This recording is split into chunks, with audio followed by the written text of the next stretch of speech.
त्याला सर्वांचं स्वागत आहे गोदाकांच्या स्टडी पॅटर्न बरोबर. बघा आता बघा आपण परिसर अभ्यासाची मी म्हणते किंवा दररोज आपण 20, 30, 40 असं वाढत प्रश्नावर डिस्कशन करणार आहोत. तर बघा हे परीक्षेला अत्यंत महत्त्वाचे प्रश्न असणार आहेत आणि हे प्रश्न हमखास आल्याशिवाय राहणार नाही म्हणजे राहणार नाही. तर पहिला प्रश्न आहे बघा. आज आपण फक्त 10 प्रश्नावर चर्चा करणार आहोत. 10 प्रश्न तुमच्यासाठी नवोदय परीक्षेसाठी एकदम अत्यंत महत्त्वाचे आहेत म्हणजे महत्त्वाचे आहेत बाळांनो. लक्षात द्या, लक्ष द्यायचं. बघा भारतातील सर्वात लांब नदी, भारतातील सर्वात लांब नदी कोणती आहे? तर असा प्रश्न जर आला भारतातील सर्वात लांब नदी तर त्याचं उत्तर असणार गंगा. कोणती? गंगा. त्याचं जर त्याची लांबी विचारलं गेलं तर 25 म्हणजे किती? 25 म्हणजे 2525 मीटर लांब. ओके 2025 एवढं लक्षात ठेवायचं. बघा 2 प्रश्न इथे कव्हर झालेले आहेत आणि 2008 साली तिला भारतीय राष्ट्रीय नदी म्हणून ओळखल्या जाते. कोणती नदी? भारतीय राष्ट्रीय नदी म्हणून ओळखली जाते. कोणत्या नदीला? त्या गंगा नदीला भारतीय राष्ट्रीय नदी म्हणून ओळखले जाते. याच्यामध्ये 3 प्रश्न कव्हर झाले. भारतातील सर्वात लांब नदी गंगा आहे. परत सांगतो, भारतातील सर्वात लांब नदी कोणती आहे? गंगा आहे. गंगा. ओके. बघा त्याच्यातला दुसरा प्रश्न बघा. दक्षिण भारतातील सर्वात लांब नदी, दक्षिण भारतातील सर्वात लांब नदी कोणती? तर ती म्हणजे गोदावरी. ही कोणती? गोदावरी. आणि तिचं महाराष्ट्रातलं अंतर आहे 668. महाराष्ट्रातलं अंतर या गोदावरी नदीचं किती आहे? 668. या नदीचा उगम होतो ब्रह्मगिरी टेकडीवर.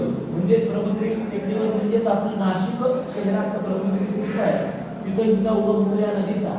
लक्षात ठेवा. त्याच्यानंतरचा प्रश्न बघा. दक्षिण भारतातील सर्वात लांब नदी म्हणजे गोदावरी, तिचा उगम कुठे होतो? ब्रह्मगिरी. आणि ती ब्रह्मगिरीच्या टेकडीवर म्हणजे ब्रह्मगिरी कुठे येते? तर नाशिक मध्ये येते. लक्षात ठेवा, नाशिक जिल्हा. त्याच्यामध्ये भारतातील सर्वोच्च पर्वतश्रेणी असणारी म्हणजे सर्वात मोठी पर्वतश्रेणी असणारी ती म्हणजे हिमालय. ती म्हणजे कोणती? हिमालया. ती म्हणजे कोणती? हिमालय. लक्षात ठेवायचं.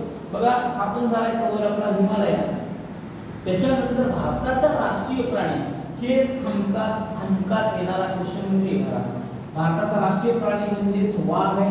लक्षात ठेवा मित्रांनो, बाळांनो, सोन्यांनो. बघा राष्ट्रीय पक्षी कोणता आहे? मोर. त्याला इंग्लिश मध्ये म्हणतात पीकॉक. ओके. राष्ट्रीय वृक्ष वड. राष्ट्रीय वृक्ष कोणता आहे? वड. राष्ट्रीय वृक्ष कोणता आहे? वड आहे. बघा राष्ट्रीय जलचर प्राणी, जलचर प्राणीमध्ये काय? 2 पाण्यात राहतो जलचर प्राणी म्हणजेच गंगेतील डॉल्फिन. म्हणजे गंगा सर्वात लांब नदी गंगा, त्या गंगेतील हा डॉल्फिन. Okay, गंगेतील dolphin. त्याच्यानंतर बघा जलचक्राचे 4 मुख्य टप्पे.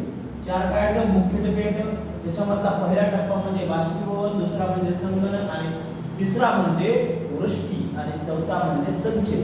लक्षात ठेवा, हा क्रमानच पाठ करायचा. कसा क्रमांक? बघा पहिला कोणता आहे? बाष्पीभवन आहे. दुसरा कोणता आहे? संगणन आहे. तिसरा कोणता आहे? वृष्टी आहे. चौथा कोणता आहे? संचय आहे. ओके.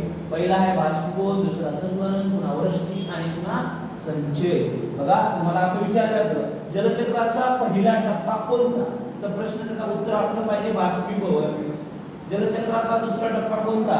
तर संगणन. जलचक्राचा तिसरा टप्पा कोणता? वृष्टी. आणि जलचक्राचा चौथा टप्पा कोणता? तर संचय. अत्यंत महत्त्वाचे प्रश्न आहेत. IMP आहे, व्हेरी इम्पॉर्टंट आहे. हे प्रश्न तुमच्या परीक्षेला आल्याशिवाय आपण येणार नाही. लक्षात ठेवा. त्याच्यानंतर वाहतुकीचे 4 प्रमुख प्रकार कोणते? वाहतुकीचे 4 प्रमुख प्रकार कुठं कोणत्या मार्गाने आपण कुठं पोहोचू शकतो? एक म्हणजे आहे रेल्वे. एक म्हणजे रेल्वे. दुसरा म्हणजे रस्ते. रेल्वेने जाऊ शकतो, रस्त्याने जाऊ शकतो, जलमार्गाने जाऊ शकतो आणि हवाई मार्ग. हवाई मार्ग म्हणजे विमान, एरोप्लेन. ओके. हा जलमार्गाने जाऊ शकतो, रस्त्याने जाऊ शकतो. बघा किती प्रकार झाले? वाहतुकीचे 4 मुख्य प्रकार कोणते? रस्ते, रेल्वे, जल आणि हवाई. लक्षात ठेवा 4 प्रकार. वाहतुकीचे 4 प्रकार कोणते? मुख्य प्रमुख 4 प्रकार कोणते? रेल्वे, रस्ते, हवाई आणि रस्ते, रेल्वे, जल आणि हवाई. जल म्हणजे पाण्यातून. ओके. हे झाले 4 प्रकार. आता नंतर बघा 10 नंबरचा क्वेश्चन म्हणजे प्रमुख नैसर्गिक आपत्ती कोणकोणत्या आहेत? प्रमुख नैसर्गिक आपत्ती असा प्रश्न आला. तुम्हाला प्रमुख नैसर्गिक आपत्ती विचारलं, त्याच्यामध्ये भूकंप असेल, पूर असेल, दुष्काळ असेल, ओके, चक्रीवादळ असेल, ओके, सुनामी असेल, ओके, आणि भूस्खलन असेल, ओके, भूस्खलन असेल. हे काय आहे? हे आहे तर प्रमुख नैसर्गिक आपत्तीचे मुख्य स्रोत आहे. म्हणजे प्रमुख नैसर्गिक आपत्ती कुठून होती बाबा? भूकंपातून होती, पुरातून होती, दुष्काळातून होती, चक्रीवादळातून, सुनामी होती आणि भूस्खलन. आता हे नैसर्गिक आपत्ती आहेत. एका मानवनिर्मित आहेत का? अजिबात नाही. त्या नैसर्गिक आहेत का? ओके, निसर्गाकडून होणार आहे का? निसर्गाकडून, पण निसर्गाला इजा पोहोचणारा घटक हा मानवच आहे. लक्षात ठेवा. इथं थांबू. आजचा टॉपिक पुढच्या टॉपिक मध्ये आपण पाहू 20 प्रश्न. धन्यवाद मित्रांनो. कसं आलं रे?